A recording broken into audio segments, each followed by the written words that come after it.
समय पहले की बात है। माधवपुर नामक गांव में एक गरीब किसान अपनी बूढ़ी अम्मा के साथ रहा करता था।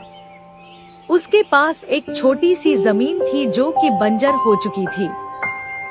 फिर भी वह दिन रात उस पर मेहनत करता था।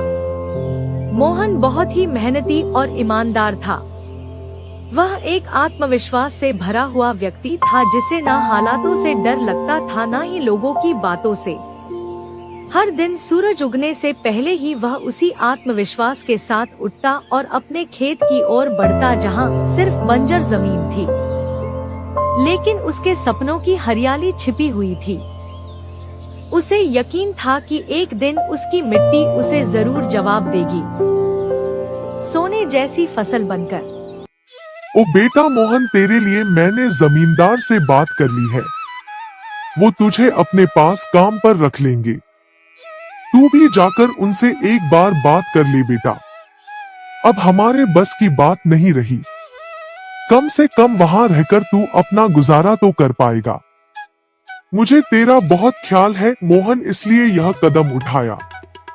जाकर बात कर ले, सब ठीक हो जाएगा।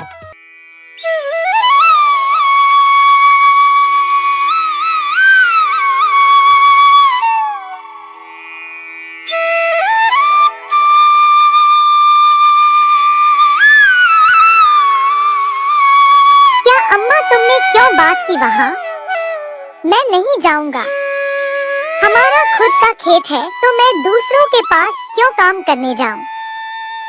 मैं गरीब सही मगर खुददार हूँ। मैं अपनी मिट्टी में पला हूँ, उसी में पसीना बहाऊंगा। चाहे जितनी भी मुश्किल हो अम्मा, मैं अपनी ही जमीन पर मेहनत करूंगा, किसी और की नौकरी नहीं करूंगा। अरे मोहन, उस बंजर जमीन में क्या उगाएगा तू?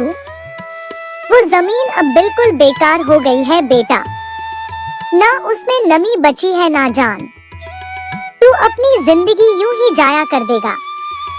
उस जमीन को संवारते संवारते मैं जानती हूँ तेरा हौसला बड़ा है, पर बेटा हौसले से पेट नहीं भरता। तू मेरी बात मान ले। वो जमींदार कम से कम तुझे रोज की रोटी तो देगा। अपनी जिद छोड़ दे बेटा। तू थक जाएगा पर वो जमीन कुछ नहीं देगी तुझे। अरे अम्मा, तुम बेकार में ही इतनी परेशान हो रही हो। देखना, एक दिन मैं उसी जमीन से सोना निकालूंगा। यह जमीन ही हमारी सबसे बड़ी ताकत बनेगी। मोहन खेत में काम कर ही रहा था कि तभी वहाँ पर एक आदमी आकर बोला, अरे मोहन भैया, आपको भी मानना पड़ेगा। आप फिर से इस बंजर जमीन पर मेहनत कर रहे हैं। अरे मंगेश भैया, अब क्या करें? जमीन हमसे ज्यादा मेहनत करवा रही है, पर क्या करें? धरती तो माँ समान होती है, जैसा वह चाहे वैसा ही करना पड़ता है। कभी सख्त हो जाती है, कभी चुपचाप सब सह लेती है, कभी बीज को छुपा लेती है तो कभी उसे जीवन दे देती है। हम तो बस उसके बच्चे हैं जो उसके हर रंग को अपनाना जानते हैं। थक तो जाते हैं भैया, पर जब मिट्टी की खुशबू आती है ना तो सारी थकान उतर जाती है। उम्मीद है यह माँ हमें खाली हाथ नहीं लौटाएगी। बस थोड़ा और सब्र, थोड़ा और विश्वास। आप जैसा मूर्ख तो मैंने आज तक नहीं देखा भैया। क्या सोचते हो आप? दुनिया कहां से कहां पहुंच गई और आप अब भी उसी बंजर जमीन से उम्मीद लगाए बैठे हैं। मोहन के पास उस आदमी की बातों का कोई जवाब नहीं था। वह वहां से अपने घर चला जाता है।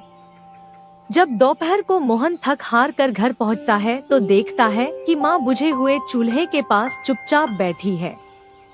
क्या हुआ अम्मा? तुम ऐसे क्यों बैठी हो? खाना क्यों नहीं बनाया? क्या बात है? बेटा, चूल्हा जलाने के लिए लकड़ियां नहीं है, इसीलिए चूल्हा कैसे जलेगा?